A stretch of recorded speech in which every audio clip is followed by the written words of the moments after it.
ആ പെൺകുട്ടി ഭയന്നു വിറച്ചു. കാരണം അവൾ എവിടെ ചെന്നാലും അവിടെയെല്ലാം ആ വൃദ്ധയുണ്ടായിരുന്നു. ആ വൃദ്ധയെ ഒന്ന് അടുത്ത് കാണാൻ പെൺകുട്ടി ശ്രമിച്ചു.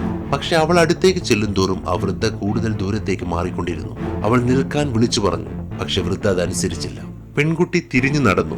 എന്നിട്ട് പെട്ടെന്ന് തന്നെ തിരിഞ്ഞു നോക്കിയപ്പോൾ അവളുടെ പിന്നാലെ ആ വൃദ്ധയുണ്ടായിരുന്നു. പേടിച്ചു പോയ അവൾ ഒരു ടൂറിസ്റ്റിനോട് സഹായം ചോദിച്ചു. ആ വൃദ്ധയോട് കാര്യം തിരക്കാൻ അവൾ ആ ടൂറിസ്റ്റിനെ അങ്ങോട്ടേക്ക് അയച്ചു. പക്ഷേ വൃദ്ധയുമായി സംസാരിച്ച ആ ടൂറിസ്റ്റ് പെട്ടെന്ന് പെൺകുട്ടിയെ നോക്കി ഭയത്തോടെ നിലവിളിച്ചുകൊണ്ട് ഓടിപ്പോയി.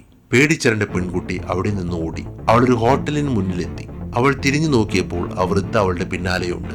അവൾ ഉടൻ തന്നെ ഹോട്ടലിനുള്ളിൽ കയറി അവിടെയുള്ളവരോട് കാര്യങ്ങൾ പറഞ്ഞു. അതിലൊരാൾ ആ വൃദ്ധയോട് സംസാരിക്കാൻ തീരുമാനിച്ചു. അയാൾ പുറത്തേക്ക് ഇറങ്ങി വൃദ്ധയുടെ അടുത്തേക്ക് നടന്നു. പെൺകുട്ടി ജനാലിലൂടെ ഇതെല്ലാം കണ്ടു. അയാളും ആ വൃദ്ധയോട് സംസാരിച്ചു കഴിഞ്ഞ് പെൺകുട്ടിയെ നോക്കി അലറിക്കരഞ്ഞുകൊണ്ട് പാഞ്ഞുപോയി. ഇത് കണ്ട് എല്ലാവരും ഞെട്ടി. ഹോട്ടൽ ഉടമ അവളെ പുറത്താക്കി. ഒടുവിൽ സഹായത്തിനായി അവൾ സ്വന്തം അമ്മയെ വിളിച്ചു. അമ്മ ആ സ്ത്രീയുടെ അടുത്തേക്ക് നടന്നു.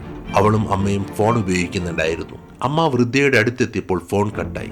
ദൂരെ നിന്ന് പെൺകുട്ടി കണ്ടു. അമ്മ ആ സ്ത്രീയുമായി സംസാരിക്കുന്നു. നിമിഷങ്ങൾക്കകം സ്വന്തം മകളെ നോക്കി ഭയത്തോടെ നിലവിളിച്ചുകൊണ്ട് അമ്മയും അവിടെ നിന്ന് ഓടിപ്പോയി. പിന്നൊരിക്കലും അവളുടെ അമ്മ തിരിച്ചു വന്നില്ല.